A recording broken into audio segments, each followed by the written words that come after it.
whakarongo ki te tangi a te korimako. Kōrero flowing out the hoka force. Kaupapa relevant, kaupapa out of bounds, kaupapa exigent, kaupapa paramount.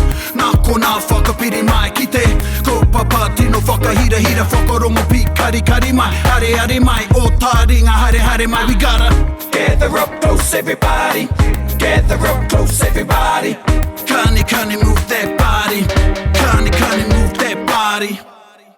E ngā iwi e rere atu nei te au mihi a taringa kia koutou i runga i te taka āhua reka, i runga i te tūranga hakoa, i runga i te huro. I nā hoki koe nei te hōtaka torurau. Ane e whakanui nei i tōna huritau, i runga i tērā. Hari huri tau Kia koe. Kia tātou? Hari huri tau kia koe. Hari huri tau kia taringa. Hari huri tau kia koe. Titra whiti whakamawa kia tina. Tina. Taiki e.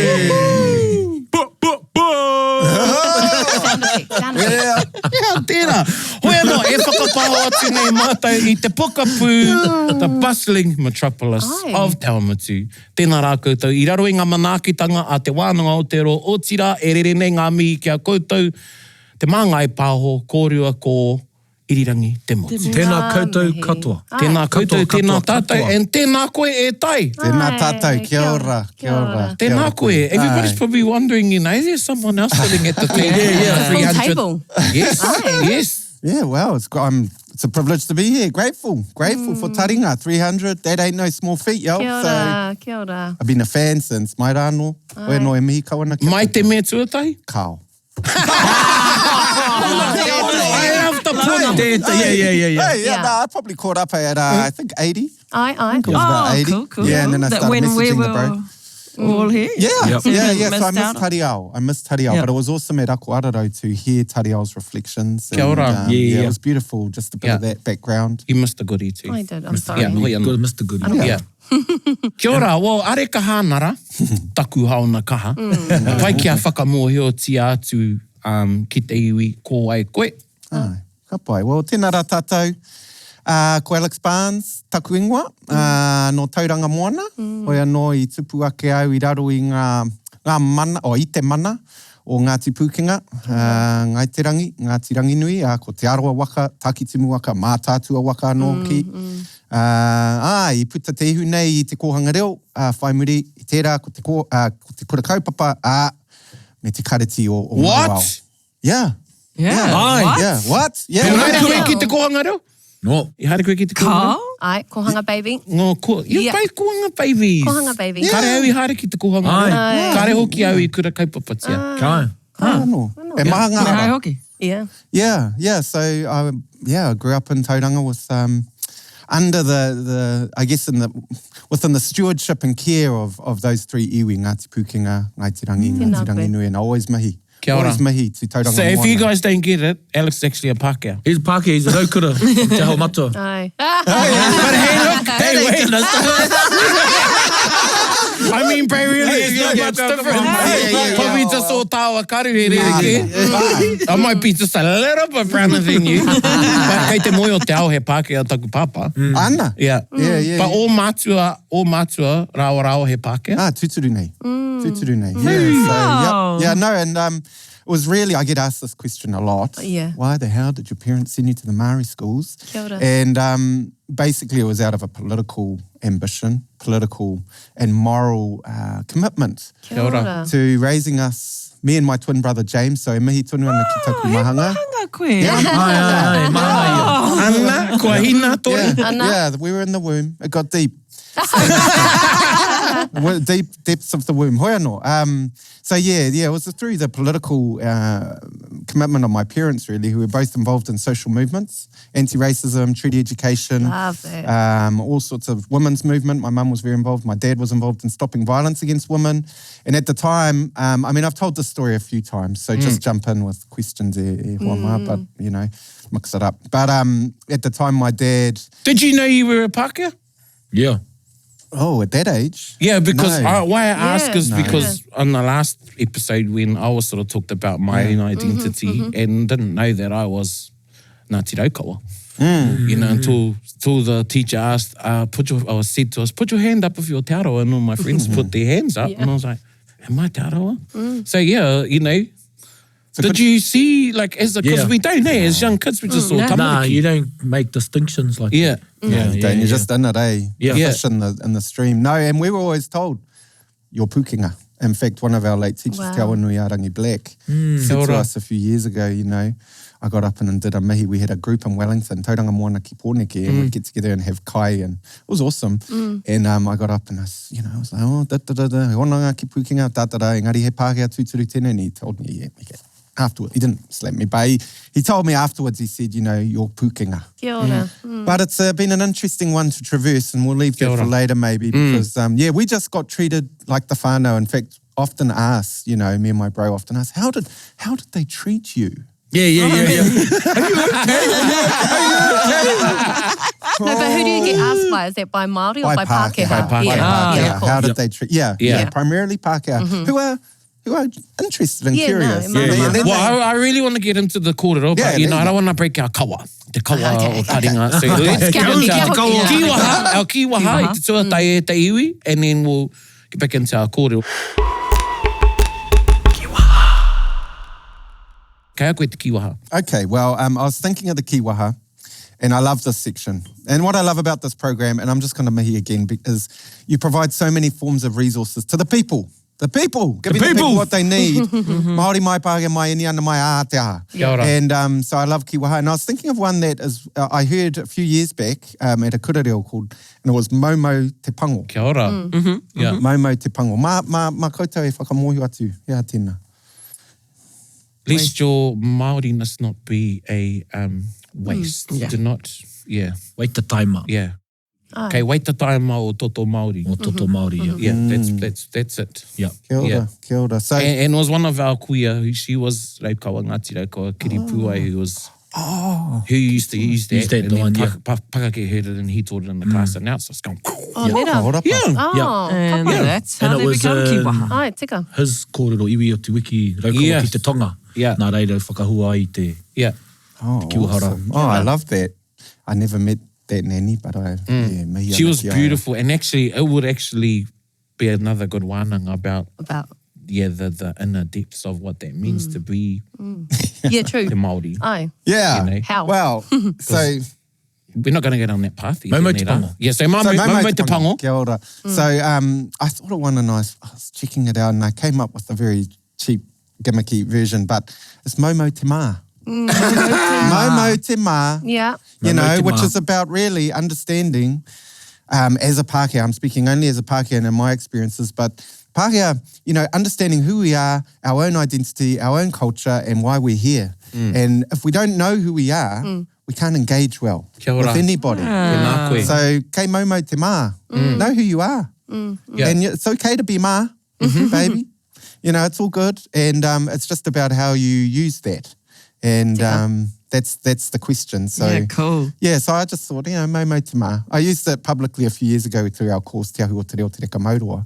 And I wasn't sure how it would go. But, yeah, I don't know. It's Nah. But that's cool. That's That's cool. loaded. It's loaded. It's loaded. And it's kei te tangata te tirohanga. Kia ora. Yeah. You know, what does that mean for you? You know. Yeah, and always contextual. That's one thing I've learned through the reo, and what I love about this program, again, and I'll say this 10 times, I'm up to number 3 now. But what I love about this program is we talk about context. Context Yeah, matters. yeah. Context Yeah. Context matters. is king, context is queen, context is anything in between. So, yeah, context matters. So, yes, tika tau e hoa. What's Momo cool Te is Mā. kind of like learn about who you are and where you come from so you can be understanding. Yeah, Yeah. yeah. Tērā. So, I want to get into this. So, ko te mā e whakaroti ana, e koe, ko te, and if I could quote Pau Tēmara, ko taua māra is Pākehā Pai. Aye. Okay, aye. Pākehā Pai. Pākehā Pai. And I first heard that expression actually was i te tangihanga o Murumara. Oh. Oh, okay. And I think i te karere a pau. Ah. He goes, Murumara, he Pākehā pai. And then, Tau ake nei. of course he had his fedora on and he was, Yeah. looked absolutely Dapper. dapper. Engari, I reira ka whakaro au. I te wā i rongo au i aia Me tērā, e kōrero ana i tērā kōrero, he Pākehā Pai ia. I whakaro, tēnā, hā te Pākehā Pai? What is a Pākehā Pai? And Kia o whakaro. Kia o tātou whakaro. yeah. Yeah, so many things to that. I mean, when Poe mentioned that and he talked about it, excuse me, he talked about a number of characteristics. He talked about humility as one of the key ones. And now I'm reminded of Te Wharehui Milroy. He talked about whakaiti, ko te whakaiti te whakaro nui, tērā momo, something like that. And so he talked about Te Murumara, Poe talked about Te Murumara as being a Pākehā that came on board and did the work, listened to what Māori had to say, and this is around the context of language learning, second language learning in a tertiary institution. So it was really about having Pākehā on board who weren't trying to impose themselves or just going with the flow, had some skills to offer. So very practical, Aye. very practical orientation, Yeah. but humble. Knew who he was, knew what he had to offer, and went with the flow. Aye. And I mean, that was the golden era of Waikato in those days, as I understand. Tika tēnā. Yeah. So when It's I- a big, That's it. And when I heard... I caught the end of it. Yeah.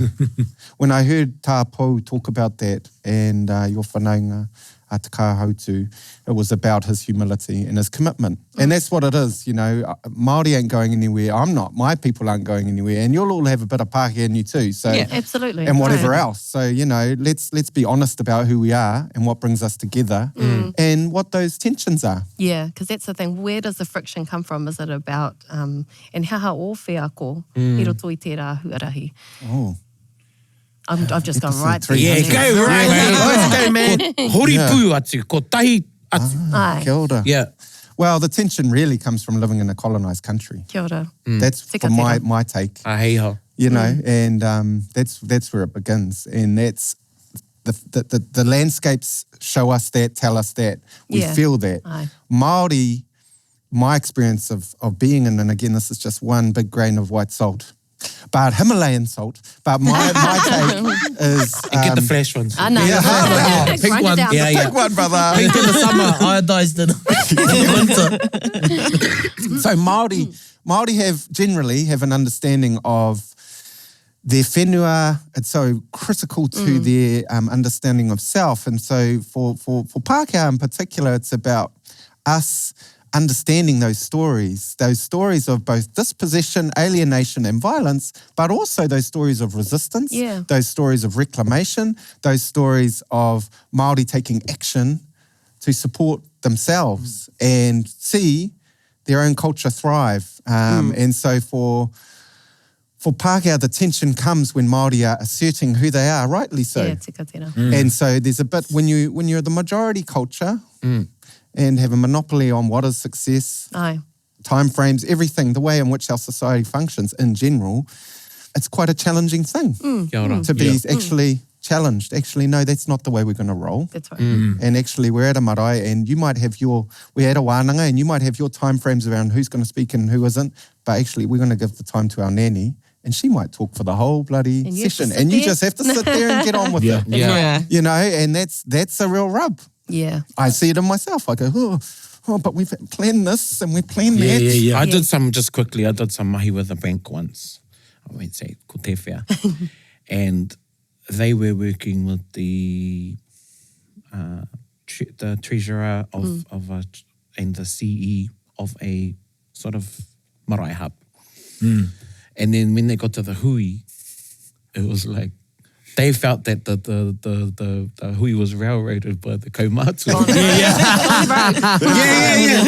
We didn't want And they this. said, and they didn't say anything. They just sat there, like, and I go, yeah, that's how it is. Welcome. Yeah. Those were the, you know, That's it. yeah. And so I think for Pākehā in particular, coming in to learn te reo and tikanga Māori, that's one thing we really have to learn. You have the reo and you have tikanga, and you fellas have talked about this. Ka haere ngātahi, they have different implications, but tikanga guides that process. Kia ora. And so for Pākehā learning the reo, we really need to couple them, not decouple them.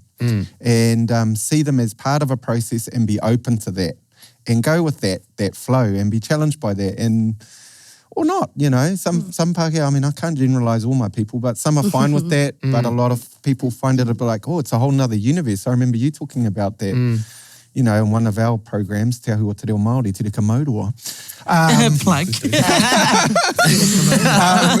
My conflict of interest here as well. But it opens a whole nother universe. And for Pākehā, it's like, wow. And in the research I've done and work I've done with non-Māori and Pākehā, it really is about, there's a whole nother universe that is opened up through going to tikanga kaupapa you see and experience a whole nother way of being and doing. So that's like a big, ka oho ake te wairua, ka oho ake te whakaaro o te tangata. I mena ka kuhu.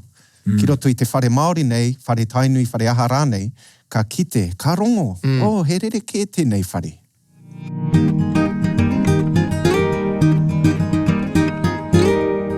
Ia koe aona, like, e piranga te kōrero mo te kupu Pākehā. Yeah. Ia koe tamariki ana, I whakamāra nei koe I tērā kupu, I te kupu Pākehā. That's really interesting because I was. Lots of people get offended by that word these days. Because my dad is Pākehā. Engari, My dad's Pākehā. Well, I had this perception of what Pākehā was. That's right, yeah. And I, you know, and then, and I remember, e tamariki ana, when I used to hear haka, and there's that, Ringa Pākehā. I thought Ringa was saying, Pākehā. yes. I thought it was too. I thought it te kōrero rātou mo No, te there is a they said ring the Pākehā, and they, you know, Ring the whakatoi. Yeah. Hands come down slapping. Yeah. And I thought my dad was offended by the kupu. Okay. No, and I wasn't until I mate tētai o ngā hoa o taku papa. He was actually, it wasn't very nice. It was a murder. Kāroha. Anyway, where the tangi was, none of the iwi that Dad went over with, because the perpetrator was from this particular iwi, Dad went with them. And he was the only one that they allowed to see his mate, even though he went with this iwi. Yeah. And then I said to Dad later, he says, oh yeah, they let me go and see my mate, but who I went over with, they weren't allowed to. So it was sort of a form of utu, I believe. Yeah. And the whānau weren't ready to see the immediate. Anyway, and I said, why, Dad? And Dad said, because I'm a Pākehā.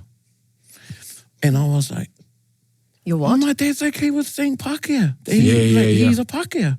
You know, and then I was okay with it. You know, and my dad never had a problem with it. You know, and even when I was older, I may have shared this, but when we used to come back to the pā, and, you know, my uncles, they'd be, Lindsay, you bloody ball. You know, and I'd be like, I get quite sad in my dad, hey, tapes. You know, but that was just their banter. You know, like later on, I found out Dad was on the marae committee, on the building thing, way back in the day before, you know, he'd done all that by the time I sort of got to my teenage years. But, you know, when I used to hear my uncles and then, Lindsay, you bloody ball. We've all got uncles like that. You know, but that was just their way of thinking. You know? I actually love that example because those are the type of Pākehā that just get on and do the work, which was what I mentioned before. The fellas that have something to add, whether it be practical building skills, cleaning skills, treasury skills.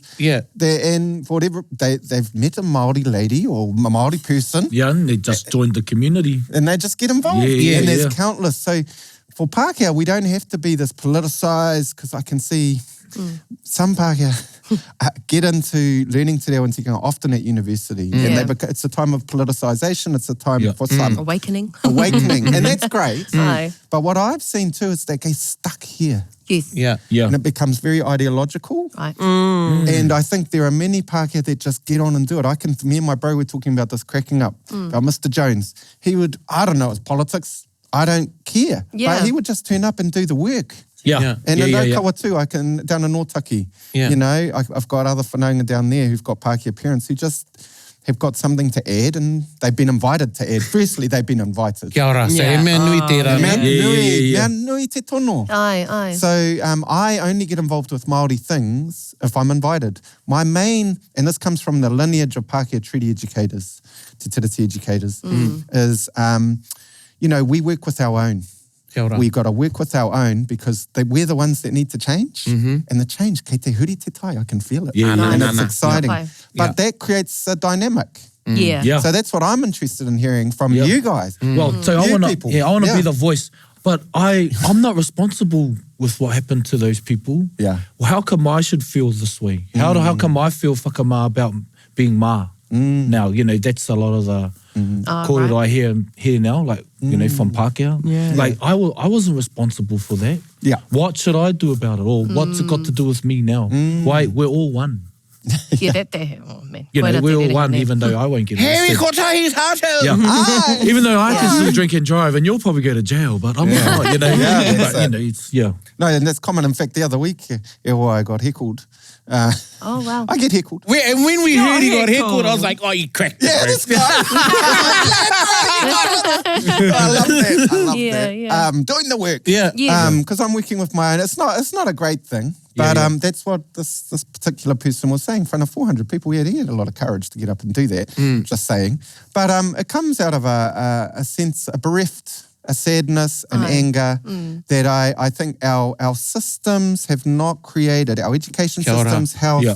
criminal justice have not created an environment for that person to understand who they are Koina. and also who the people of these lands are. Kia ora. So Yeah. Kia ora. they go to the simplistic, in the search for something beautiful and together, they go for these simplistic, we're all in this together. My thing is, if we don't understand what tears us apart, we can't come together. Yeah, Kia yeah, ora. yeah. Me mohio ki e rā tuki-tuki. Yeah, yeah, yeah. Me, Or if you're not a tai ai e victim of tātou. something, you don't know what's happening. Exactly. If you don't experience it. Yeah. Yeah. Exactly, Yeah, yeah. exactly. So Māori are doing their own healing, Kia you ora. know, in their own ways. And as Pākehā, we need to heal. We need to come to, we need to hear the truths and we need to take responsibility for that. Acknowledge. Yeah, yeah, So my work is really around finding ways to engage those that are willing, but maybe have some trepidation, because I'm not interested in working with those that are just hating. Oh, hei aha, Yeah. hei aha Yeah, mai, yeah, ne. I just those You can't neurons help people who don't want to be helped. No. Maumau te pango. Yeah. You know, maumau hoki te mā. Maumau hoki te mā. Like, I'm not going to try and convince you. You know, you meet me And when you're Momo, as one of the bros said to you at that event, Momo te mauri, eh? Ana. Kia ora. yeah. Tika. Tika Yeah, tērā. because he, Ai. well, you know, and he kōrero māua I muri nei. Oh, ne? Because I says, oh, I heard Alex got heckled at some kaupapa. And he goes, yeah, and you know, I nui wana whakaaro ki a koe. Oh. And Oh, yeah, that's and then I shared what you had shared. And he goes, yeah, kau e Momo tō mauri. Yeah, Ai, yeah, tika yeah. tērā. But Yeah. they're so threatened. And that's the thing that I see the most is that it's like there's this threat to their, existence, to their freedom, to their aha rānei. And that's the part that I'm like constantly thinking about, why that friction and tension exists. I think one of the one explanation, not the only, is the lack of contact, positive contact. Yeah, Positive koia. engagement, Yeah. positive Yeah. contact with people. Yeah. Because I just trust. I just know through the nannies. Yeah. Kei te So pai. mihi tonu ana ki a tauranga moana, through the nannies in Karaua and people I grew up with. Ai. It's all good. But you've had that upbringing Yeah. in Te Ao Māori. So do you think if you hadn't have had that, being a kohanga kid, a kura kid, do you think it would be different for you? I'm a product of our society. I Yeah. mean, so I would think I may be similar. I don't know.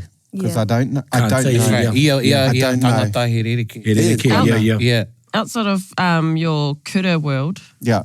like your non-formal learning world, what was that like? Was it a Te Ao Pākehā it or was Te Ao a- Māori? Mainly Pākehā. Ai. Yeah, so my dad tried to learn te reo Māori. My mother had passed. So, whakaaro nui ana ki aia hoe no. My dad never, he tried to learn, but there was no te reo at home. So, very Pākehā. In fact, some of my cousins went to Steiner School down the road from our kura kaupapa. We were laughing at they're at that crazy Pākehā school down the road. Because we're at the kura, we were doing rākau and Yeah, kapaka yeah. and everything. And, here they are at the Rose Ring. Hoi anō.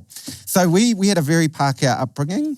And it was really just through the relationships of my dad with whānui at the marae, because he was working with young people who'd been kicked out of school. So these were teenagers who'd been kicked out. Majority were Māori, but Yeah, not only. as a, yeah. Sounds like the starting of Te Wānanga. Aye. Koina. Yeah. And how many kaupapa start like that? They had the white van and he'd go pick them up. Yeah. You know, Kia the ora. white van and with the white Nice. driver. Hoi anō. So yeah, it was through that really, but we didn't have any reo at home and we kind of It did lead to a bit of an identity crisis because when I was 12, I was going through that pubescent, difficult stage. And I knew, let's not go there, but 300th episode, Hoi anō. But I knew that there was a world outside of Tauranga. I knew there was a world outside of Welcome Bay. Kia ora. And I wanted to go explore that. Yeah. Whereas my brother, we're twins, but we're different. And he was pretty pāua, he was very close to particular whānau, whereas I was always like, kapo haere. And I was like, he awa no, kei waho. So I got anxious about, we didn't have a wharekura, I knew we were going to Mount College, and I was like freaking out. So it was adolescence, but it was also like, we're out of it, we're different. What was that like? So you came out of the Welcome Bay, turned off onto the main road, and you turned right. And you turned right. Hey, you turned right. You turned right. Right shift. Yeah. Oh. And I want to mihi actually to your karaua, your whanaunga, Taka Maxwell, Tēnā koe. Kahurangi, and Te Aroa. He was our form teacher, and he looked after us. Kia Kia ora. He looked after us with a stern hand. Yes, very much so. Not a literal hand, but a stern hand, and also love and humour. Ai. And so it's beautiful to have one of his whanaunga here. Tēnā koe. And Taka Maxwell. And so we were freaks, but we were looked after by, again, Māori didn't distinguish. We weren't really distinguishable from within Māori. It was mainly other non-Māori who were like, what's this about? Why is that That's white different. kid hanging Yeah, out yeah. with the Māori kid? But I to be fair, I had a bit of identity crisis. I was like, That's what you do at that age. You go That's through it. adding things to yourself to define your questioning, That's it. identity and all that. Okay, I want to fast forward. fast forward, my bro. So, e mahi ana i etahi mahi me tētahi kaupapa that I will not name.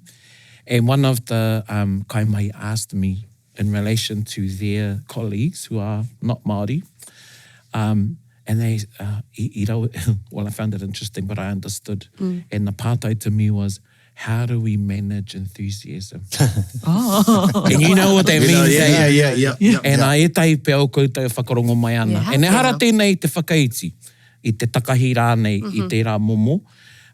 But I understood straight away. We had a bit of a wānanga. Engari, pewhio whakaro ki te rā hunga that, they wanted to tautoko, to āwhina. How do you manage that enthusiasm? He's like, there's a karakia. Yes, bless them. Yeah. Hey, tātahua tēnā. Yeah. So you don't want to tāmi te rā wairua, but anyway. Ai. It's a fine balance. It's delicate, right? It's delicate. Good question. So I have to go back a few years, 10 years, almost 13 years now, with my very dear friend Melanie Nelson, Te Whaomomo. Te Whaomomo.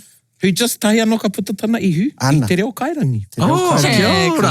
The Nā latest koe. Te Reo Māori offering from Te Wānanga o Aotearoa. Yeah. Master's program. Mihi There ana you ki go. ngā ika te ati. Kia ora. Ana, ātāhua. And she was also the only Pākehā that came through Te Panikiretanga Ai. o Te Reo Māori. So we, that's another story. That's another story. But for her to speak about. Yeah. Anyway, Aye. so we got together, we met at university, and I met her in the elevator. We were at the halls, and she had this beautiful koutou. And I said, that's awesome. That's beautiful. I'm Alex. So I'm random like that. And I said, tell me about the koutou. And she told me about the koutou and that she was learning te reo through high school and stuff. Yeah, and then we got to talking, and she learnt about me. I told her about my upbringing. And since that time, in the early 2000s, we've been really interested in what this enthusiasm might be and what it might look like. At that time, kāre taikaha te rāhua. Kia ora. Kāre. Yeah. So Kia ora. within the last, we got to be honest, the last 10 years, Pai te we've seen rakupu a huge... taikaha. Aye. Yeah. We've seen a huge change, eh? Yes. Kua huri. Yes. And Yeah. Yeah. But one of the things we noticed was this is going to happen.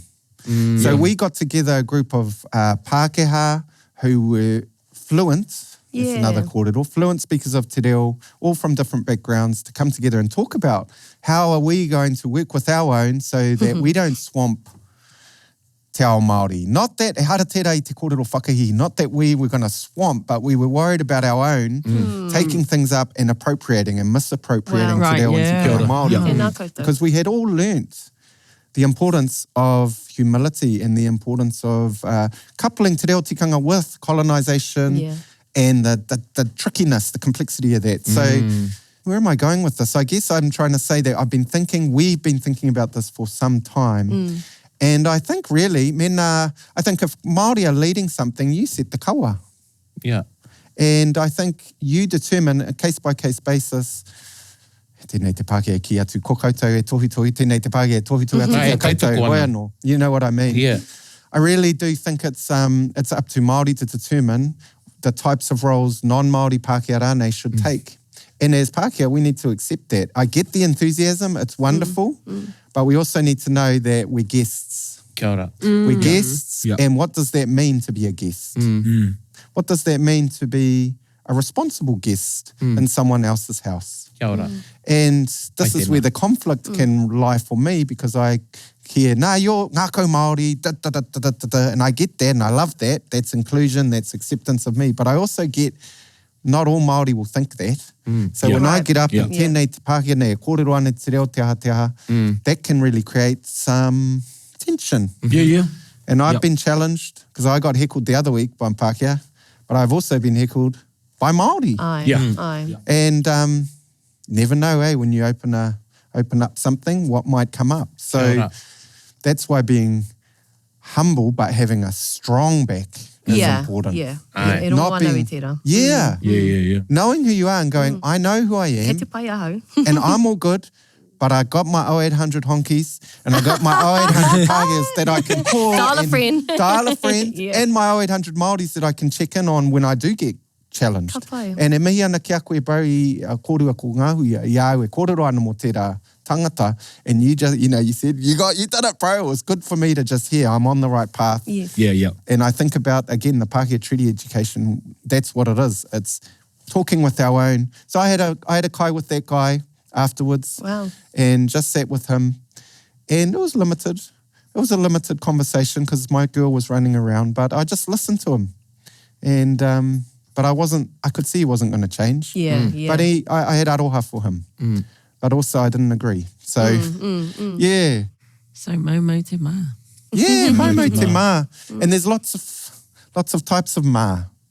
So, even though I'm here speaking about Pākehā in and of itself is a limiting label. That's what I've also heard from many Māori, and you've said this in our programs Praone too, that what matters is what hits here. When you're too up here, and you reminded me of that this morning, Te Fuaheiri, too up here, the mind traps take you into some rabbit holes. So just to relax. And we all have our strategies to do that. But it can be exciting. It's fun. It's fun. That's why I keep doing it. Kia ora. I was talking to David Williams, who's had a long history of working with Ngāti Whātua in particular, but across the country on judicial issues, and he's on the Waitangi Tribunal. He's a sitting member at the moment. He's a historian, legal professor. Just dropped that. But anyway, he was talking about this the celebration of Bastion Point, and he was talking about what Ngāti Whātua were doing to acknowledge Bastion Point, and he said it turned out being mainly a mana wahine wānanga. And it was a beautiful kōrero from women from Ngāti Whātua to talk about it. I wasn't there. But in the end, they had one of the main leaders come up and say to him, can you close us off and give us a summary? And I thought, isn't that interesting? He's a 70-year-old Pākehā man. Wow. And on the face of it, you'd go, why are you asking a Pākehā old man, white, stale, pale male, to do that? But it's because he's got that relationship. And he's done the work. And he continues to do the work. So the paradox of being invited in, but kind of being an outsider. And Māori have that themselves in their own ways. And there's not lots of Māori examples of that in kōrero tuku iho, ki tēnā iwi, even today. So the more we're comfortable with being in the paradox and more comfortable with just going, oh, that's a bit out of it, doesn't quite make sense, but I know who I am and I know why I'm here, and I'm going to get pushed back occasionally, but I'll step back up because that's where it's the open heart comes in. Yeah, I think that we'll be in better stead. And you got to be an optimist, even though there's a very loud minority of fearful people out there. In election year, Te Mea really brings that up. I just have faith in my brothers, my Māori brothers and sisters, and my Pākehā tauiwi tangata tiriti rānei that work with the willing. Kia ora. And we see any social movement over a period of time, and we see a collaboration and an awesome coming together of different people to make stuff happen when there's injustice. How are we going to work together to right that? Yeah. And that's the opportunity. It's not all heavy. I think of your whanaunga, Charles Royal, he talks about the burden of mātauranga Māori, but my understanding, he talks about it not as a heavy burden, but as something, a responsibility that is to be examined, understood, and celebrated. But it comes with responsibilities, and same with Pākehās, you know, let's do this. So that's what I think, you know, I'm just one. Yeah. I'm running out of my water. But yeah, so that's a bit of a diatribe from me, Wama. Well, you know, I au e whakaro ana hea tētahi waiata mā tātou, and you know, you suggested, what was it? Sunshine. You Are My Sunshine. Yeah. The other one that Pākehā used to sing probably in the 80s, 90s was My Bonnie Lies Over the Ocean. Hey, that was like, you know, and i tupu au i te iwi manaakitia i te Aotearoa. So, you know, they'd pick a chief and then a waiata. And if it wasn't You Are My Sunshine, it would be that My Bonnie Lies Over the Ocean. I learned how to play that on the piano in school. Wow. You know. Engari, I whakaro au I runga i te aroha, tahi anau ka ako i nei tau nei, e mohi ana koutou ki te waiata nei, and very rarely will I sing this waiata. Because I think people have used it as a go-to and they haven't bothered to learn a mōteatea. But there are some instances where I think it's fitting ki te waiata I tēnei waiata. Kaua I te ki au nei me mōteatea rawa. But in this example, the history behind this waiata, so the waiata is te aroha. Te aroha, te whakapono, me te rangi Māori. There's a second verse which we'll cover. But as explained to me by Rawiri Tiniro, it was composed by Morven Simon. And I te marae rātou, and I reira e tehi Pākehā, ko tētehi I mōhio ki te kōrero, I te reo, ka tūia ki te whai kōrero I te marae, but nobody would sing their waiata. So Morven got up and off the cuff sang this waiata, and then after that it became a hit because it's got such a simple tune, but the second verse was left out. And the second verse, he māma ngā kupu, so mohi ona koutou ki te whititua tahi. Ko te whititua rua, me hono rā ki te atua, ka puta ka orai, tātou, tātou. Tātou, tātou e. So koina te, you ready? Let's have a little practice. Ready? Me hono rā. You're going to lead us in, right? Okay, 300 me hono rā. Me hono rā. Ki te atua, ka puta ka orai, tātou, tātou e. Are you ready? So you want, it's really good if everybody has agreed to sing that waiata. And tānema, you're not midway, or you should be actually at the end. Me rawake, o kei te he haere rānei tō whai kōrero. Then you get te aroha. Someone stands up like Che Wilson e tūranga waiwai I tētai koronei hana, kia ora brother. I tū tētahi, and I te he haere ngā kōrero. And Che stood up at the other end and he's like, te aroha. And everybody got up and they're like, te aroha. Okay. You don't want that. Herere ke tērā. We're singing with I runga I te aroha. Kia pono te waiata I te waiata ne. So I think you give us our note from the beginning. The pressure. Te aroha, te whakapono, me te rangi Māori e tā. tātou e. Me honora. Me honora. Ki te atua. Ki te atua. Ka puta. Ka puta ka ora e. Tātou e. Oh, it's like singing Kumbaya. It is. But we got the second verse back. We got the second verse back. Whakamutu atu. Just flashing up there te aroha. Yeah, that's the hidden verse. It's the hidden verse. y'all. Unlocked. Yeah. 300. Yeah. And you know, e mihi ana ki tērā tohunga. Ana. Kia rā awatai actually, ko tana wahine, auntie. And they were, I muara, they were employees of Te Wānanga. Yes, Te tika tau. Taiwa. Yeah. Okay. Lovely, man. Tūpāto. Yeah, Oh, that's my tūpāto. Koina. Ai. So e mihi ana kia koe e te pāpā. Moi mai rā, engari e ora tonu ana koe I roto I o tini waiata ko orapa ki te motu. And anei tētahi that a lot of Tēnā people koe. don't know. Ai. Who composed? Yes. And I waiata tia I runga I te aroha ki taua kāhui Pākehā. Kāri aroha tia e te nuinga. Pākehā Pai. He Pākehā Pai. Pākehā Pai. He Pākehā Pai. Kia ora. I runga I tērā, e mihi ake ana. Ai.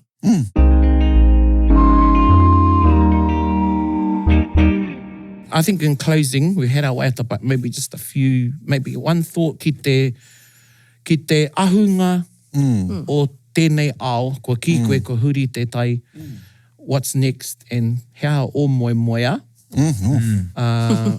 E nen ko tātou tērā. Kia ora. Yeah. I want my our kids to be able to speak and use te reo and tikanga and not have that incumbent or not have that a normal part of their lives. Like when I'm with my daughter, we speak te reo Māori in public spaces, and there are so many times where there are only certain things available. You know, and ko te reo Pākehā, te reo matua, and so I want all things to be available bilingually. So that's one thing. But the other thing I want to see is that I notice that as Pākehā, and I'm speaking te reo to my daughter, I get a lot of praise. That's so beautiful. You're speaking te reo Māori to your Te reo. daughter. Yeah. And Yeah. I just wonder, and I'd like to do more exploration on this, whether they'd get the same reaction if it was a Māori saying, you know, speaking te reo to their kids. And my hunch is they wouldn't. So I want that to change. Yeah. To go from an exotic type of thing. Exactly. A hobby. Yeah, a hobby. Oh, wow, Like that's you- such an like exotic you- type of yeah. Yeah, and it's Yeah, so wairua. nice that as a Pākehā you can do that, and because that's a form of privilege. So I think it should be accepted and available for everybody. And so that's my vision for my daughter and for all of our kids, that it's normal, accepted and valued as a normal part Tēnā of koe. our society. The other thing is for Pākehā to do some homework. There's lots of resources out there. So be curious, do some homework, connect with other Pākehā that are doing the work, because it can be lonely. Not just Pākehā, but Māori as well. But, you know, connect with who you are. Understand why your people arrived here. How did they arrive here? What's the story? What's your story? So I've been doing a few oral history interviews with my own family about that. Kia ora. And there's so much I don't know, Tēnā Yeah. koe. you know, and I think that's about growing our Pākehātanga in a positive sense. Tēnā koe. Kei maumau te mā. Kia ora. So I think that's important. And just to remember to get out of your head sometimes and feel your feet on the earth, Right. not get stuck in the rabbit holes. That's what I'd say, humility. E mihi ake ana e tai. Ka mutu, e hoki ana aku whakaaro ki te wā, I te me I reirau I taua kura reo, I te wā I horahia e kōrua ko te whaomomo, tā kōrua kaupapa kia tīmoti rāua ko wharehuia. Tēnā. E mara nau ki tau wāra. Nō muri mai ka kore ki tō tātou papa. Hea te kaupapa, te tai mea. Hara. Kirangi nei nā Pākehā I tāwhina mai, I reira māo ko wharehuia.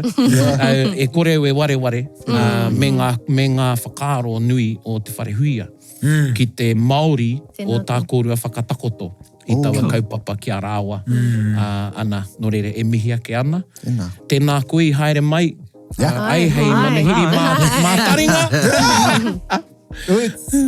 Oots. Ai. Oots. I don't know if they're still doing that on the streets, but, you know. We're doing it here. And the bustling. I runga i tērā e te iwi, e mihi ana kia koutou Ngāi Taringa, Ai. koutou hoki te hunga hou, kua whai mai i tā tātou kaupapa i a Taringa. Nei mātou e mihi nei kia koutou, tēnā rā koutou katoa. Hei kona. Hei kona.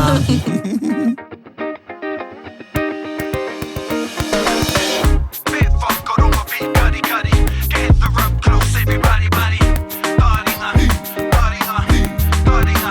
Yeah, tahuri mai ki yo. Whakarongo ki te tangi a te kori mako. Korero flowing out the hookah force. Kaupapa relevant, kaupapa out of bounds. Kaupapa exigent, kaupapa paramount. Nā kona whakapiri mai ki te kaupapa tino whakahira hira. Whakarongo pi kari kari mai. Areare mai, o taringa hare hare mai. We gotta gather up close everybody. Gather up close everybody. Kani kani move that body. Kani kani move that body. Taringa, he mea tuku nā Te Wānanga o Aotearoa, ā, nā Te Māngai Pāho me Irirangi Te Motu I tautoko. To listen to more episodes, search for us on your podcast app and subscribe, or follow us on Instagram and Facebook. Taringa, whakarongo mai.